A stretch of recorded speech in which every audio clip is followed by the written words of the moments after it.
Hello everyone, my name is Dan. Welcome back to my shop, and today we're going to build a prop from one of the most iconic sword movie of the 80s, Conan, with Arnold Schwarzenegger. But more precisely, Conan the Destroyer. So Conan, please tell me, what's best in life? To crush your enemies, see them driven before you, and to hear the lamentation of their women. But also build pretty cool props from the movie. And today we will build the Horn of Dagoth. Like I said before, I'm not seeking crazy screen accuracy. I do like to build cool stuff, but also I like to make them my own a little bit. And in this case, I'm probably gonna take a few creative liberties, if you will. So, enough said, let's build it.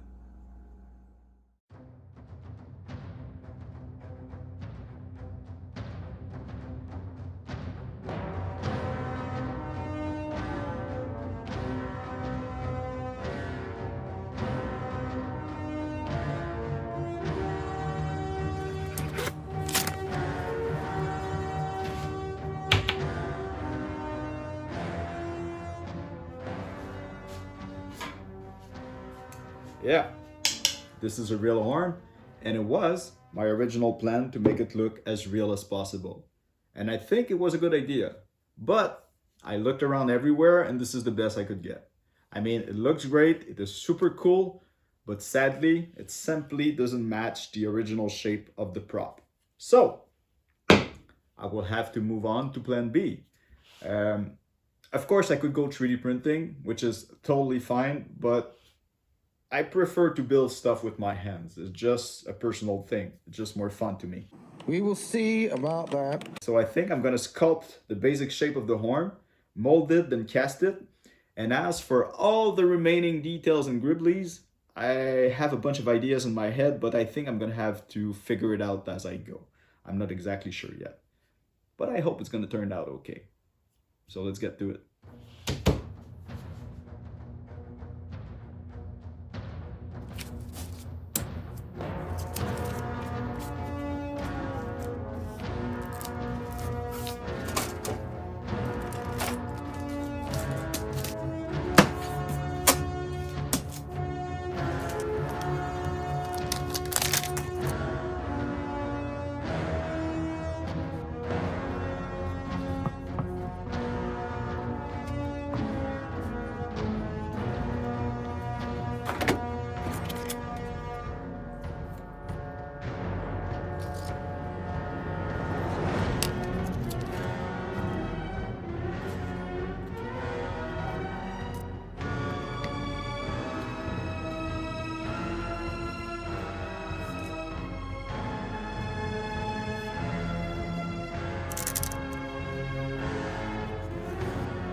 It's 24 hours later and it is pretty much dry.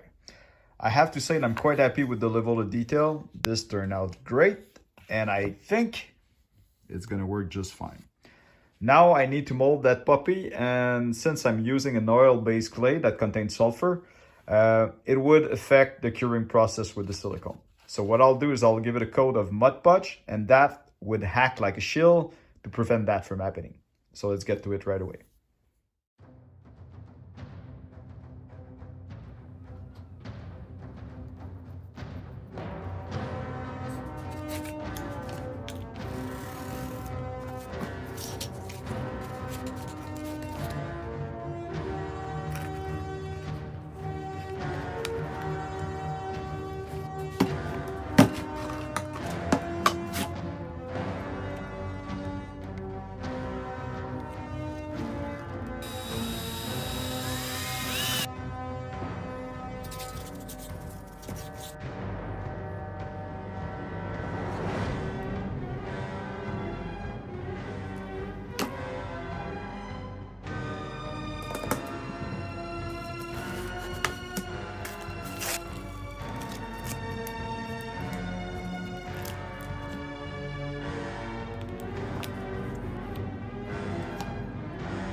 Yep, I feel pretty dumb right now. In my head, my plan was quite simple. I would mold 2 of those, and then I would just put them together, and then I would have a wonderful horn. Turns out it doesn't work like that, because the second part need to be cast symmetrical, inverted, to make sure it can be glued together. So yeah, I'm stuck with that now. Sculpting another one like that symmetrical that would fit perfectly well with this part is almost impossible. I would have so many variants that it wouldn't work. So what are we gonna do about it? I mean, I think I have a solution. I don't know if this is gonna work, but I'm gonna try to use the 3D scan software on my cell phone, scan the original horn, get the mesh, flip it in the 3D software, 3D print it, and generate a new mold and then recast it. Hopefully this is gonna work. I don't know if the level of detail is gonna work. I never done that before, but what else are we gonna do? Let's give it a shot.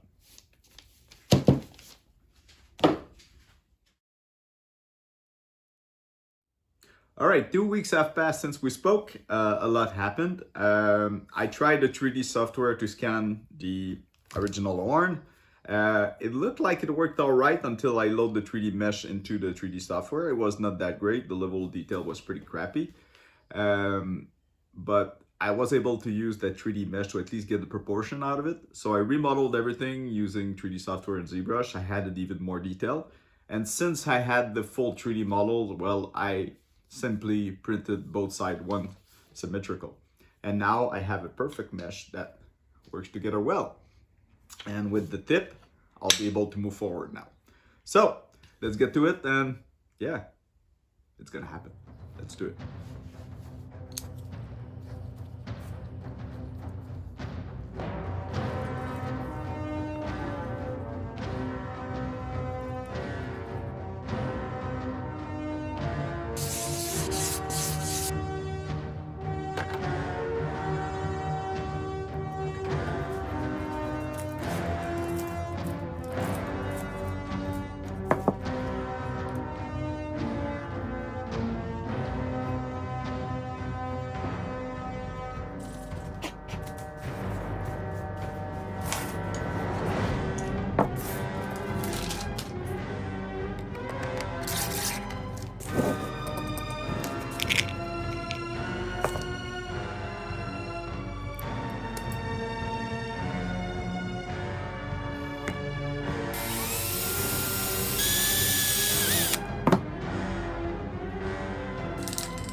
I'll be honest with you guys, it feels pretty good to finally see it come together like this. I mean, let's be honest, it didn't go according to plan. I failed, and I told you I would not use 3D printing, and then this is what I ended up doing.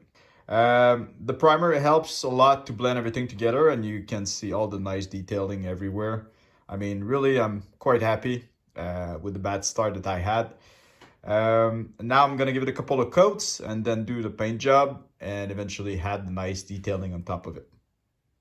Yeah, looks pretty good. Let's get to it.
So as for the detailing, meaning this flower and this jewel, my plan was of course to do it manually, and as you probably guessed, it didn't work out pretty well.